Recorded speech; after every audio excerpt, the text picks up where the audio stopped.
if we're gonna stream to YouTube, we can listen to books.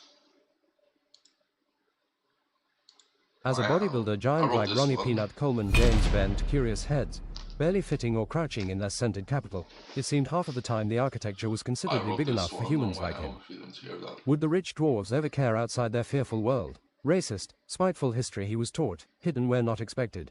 Like regret and hurt where peace could be in a relationship. It was not the time to be comfortable, but alert. Randomly there were friends and brothers with racism, not knowing where your step would fall. Ronnie Coleman made James think insane thoughts, like getting up to eat during the night, say lightweight to peanut-sized 400 kilogram squats, and that's heavyweight. Consequently, it made perfect sense. A small-town cop like him with genetics so good he won professional bodybuilding competitions without steroids was one of James' idols. He connected mind and body, lightweight and peanut.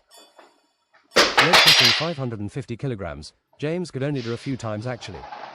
Now there was a way of steroids and human monsters without the consequences. Time to become limitless. The time was thus, he would live to be big, as biceps and personality. To a clerk where the miners and smithers clock into work, he asked for Albert the Starsmith. They said at the end of the Hellforge Auburn 7.5, sky searching. James went through the mining district. It was white sleek steel and white, colored as sand. They had industrious pits of mithril, coal, dragonbane and gold, everything grand and moving consciously, until everything was gone.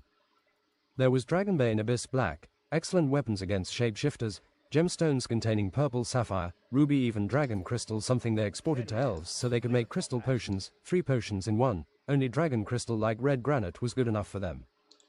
While mining the granite you could just drop it on the ground. It seeped through sand slowly into treadmills underground, being small to roof even for dwarves.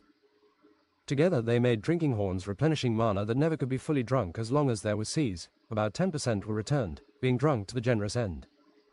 There were walls of sandstone 3 kinds and clay. Dwarves mined on ropes and stairs made in the material, or they had small carts hanging on ropes that were fit for elevating.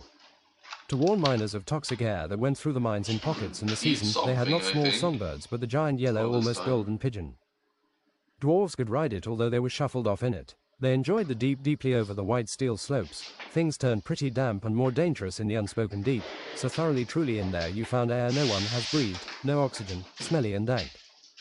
Dinosaur-like creatures breathing fire and acid, like the headbutt hunk smashing its head, though pretty much no aggravation, related to goats or the presumptuous Pasape. Your mind weakened as greed filled the insane membrane, with pressure in the skull and your best sanity timer. Dwarves were reasonable delving through, knowing just when to keep sanity and be productive like straightforward, but would try again deeper after resetting, gathering safely the previous step.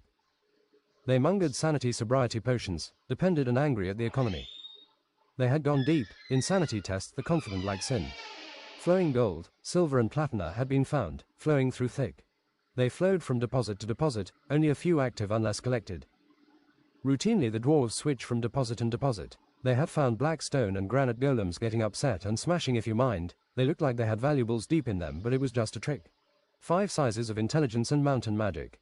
The combat granite golem was thoroughly, piercingly punching but did not fit always in the tunnels and crevices then dwarves mined. Protecting like a sentinel. The dwarves skillfully mostly avoided them, dodging like they got paid for it even if they could fight. Spiritual ferrets could be seen entering and exiting small crevices. Aliens, some said the dwarves. He chugged his steroid potion and algae and continued on to the wilderness mine, a coal, charcoal and onyx history. It was the lowest paid, lowest ranked mine requiring the least skill and dwarf blood. He saw some lowly black elves and clay-colored black-eared imps serving their prison sentence thus. One of the ways dwarves are kept alive is by their fervent consumption of berries, just like old people.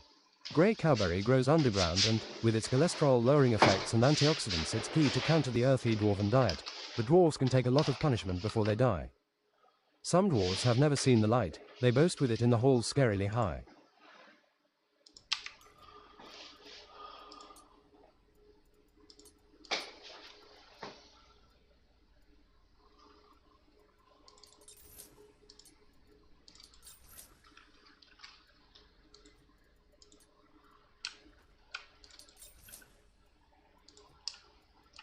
Minions have spawned.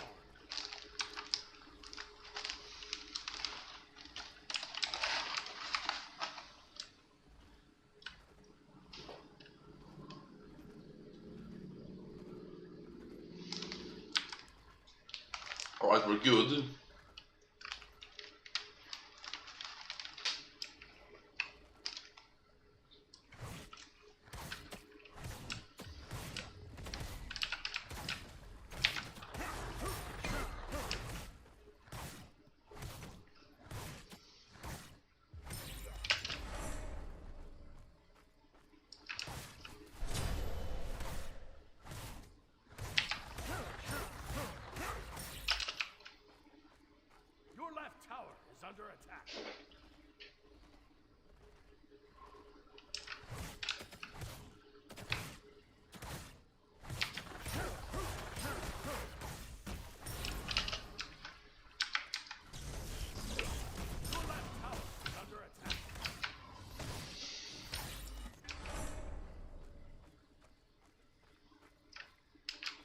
I felt like going for a kill here, but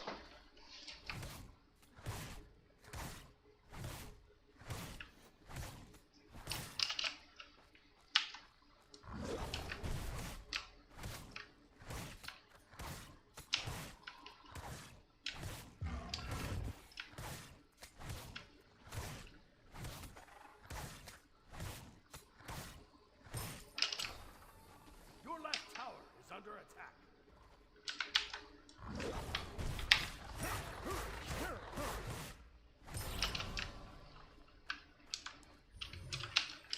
I'll gank right lane. We are friends. Do not worry yourself.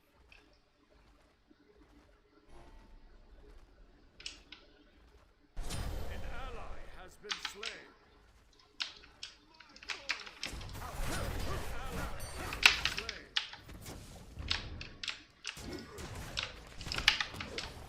Please?